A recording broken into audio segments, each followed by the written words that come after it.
Bonjour, nous sommes le jeudi 27 juin 2024 et nous allons parler des laptops Surface Laptop 7 et 2 en 1 Surface Pro 11 qui sont sortis il y a 9 jours.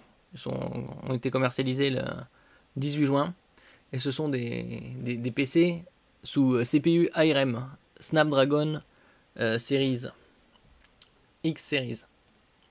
Et nous allons voir le taux de réparabilité qui est en très forte progression.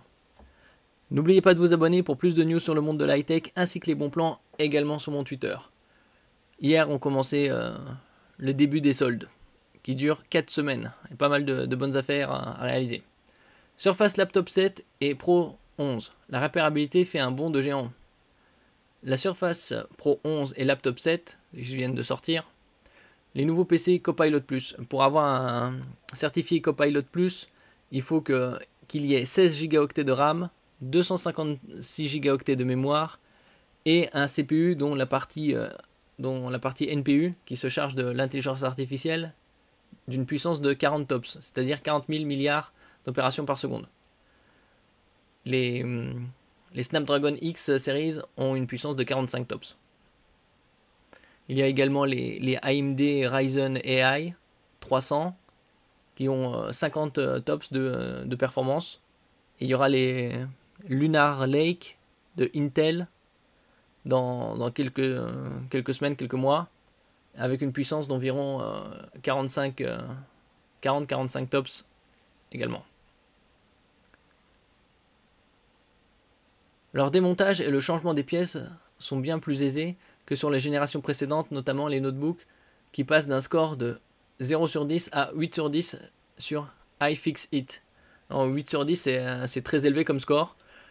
Tout ce qui est en dessous de 6, c'est relativement mauvais. Entre 6 et 7, on va dire, c'est moyen. 7 et 8, c'est moyen plus. Et au-delà de 8, c'est un très bon score. Et au-delà de 9, c'est excellent.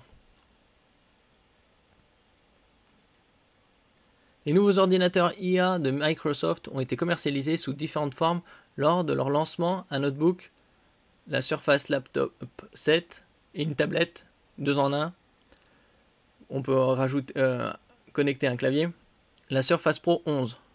Chacun de ces PC Copilot Plus est équipé du Snapdragon X Elite ou X Plus de Qualcomm en fonction des modèles. Que ce soit l'un ou l'autre, la puissance NPU qui se charge de l'intelligence artificielle est la même.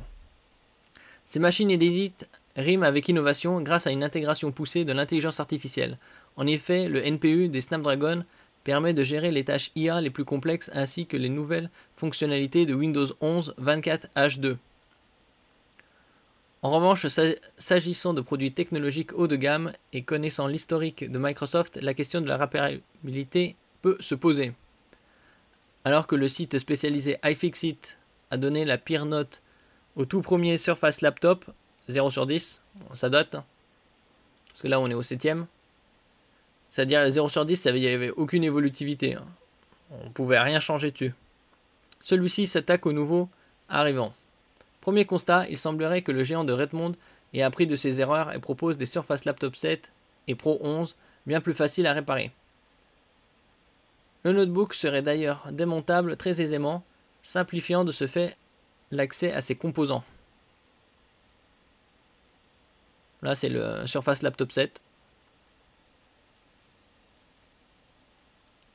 Les surfaces de Microsoft sont enfin réparables facilement. Les deux appareils de Microsoft ont obtenu un score de réparabilité assez élevé pour des machines de ce genre en atteignant une note de 8 sur 10. C'est un très bon score. Oui, au-delà de 8, c'est très très bon. Celui-ci est d'autant plus impressionnant compte tenu de l'évolution de l'indice de réparabilité des Surface. Cela représente un revirement significatif pour Microsoft dont les appareils étaient auparavant très difficiles à réparer. Par exemple, la firme guide des utilisateurs lors du démontage via un système de code QR et de symboles indiquant le nombre de vis. Chaque composant est annoté afin de savoir s'il peut être changé sans l'intervention d'un spécialiste. Ça, c'est un autre très bon point qui permet de guider les utilisateurs. La plupart des composants, y compris la batterie et le ventilateur de la Surface Laptop 7, peuvent être remplacés facilement. Ça aussi, c'est comme sur les smartphones, le point névralgique, c'est surtout la batterie. Surtout si on utilise en transport et qu'on n'est pas sur secteur. En comparaison avec le MacBook Pro M3, qui est quasiment irréparable seul, notamment à cause des problèmes d'appairage des pièces de rechange. Microsoft s'en tire donc avec les honneurs. Là, on passe au 2 en 1, tablette. Surface Pro 11 conserve les défauts des tablettes. En revanche, en ce qui concerne la Surface Pro 11, la situation est relativement similaire à celle de l'iPad Pro M4. Le Pro M4 est sorti mi-mai, c'est-à-dire il y a un mois et demi. La réparabilité progresse, mais des défauts inhérents aux tablettes demeurent. La finesse de ce genre d'appareil complexifie son ouverture et sa réparabilité.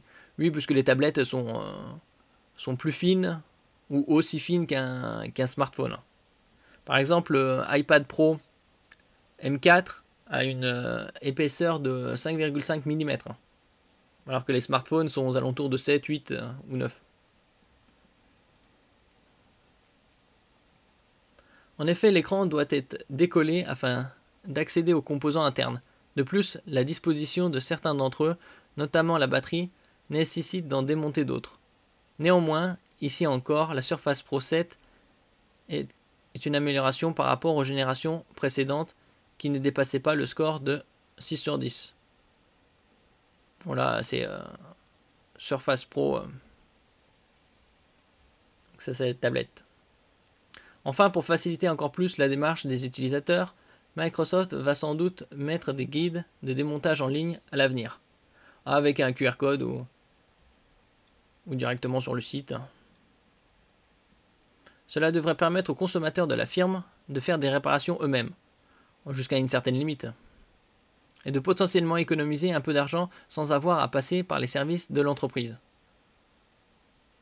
comme avec certains produits Apple. Donc en résumé, les Surface Pro 11, ça c'est les tablettes, et laptop 7, le PC portable, Microsoft semble avoir gagné en réparabilité. Oui, puisque les premiers étaient 0, mais bon, ils ont fait du chemin. 7 générations plus tard.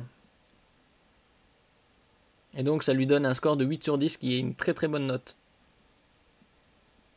Les appareils sont plus aisément démontables et leurs composants peuvent être changés facilement grâce à un accès à un code QR qui guide pas à pas pour démonter le laptop et indique le nombre de vis et les composants.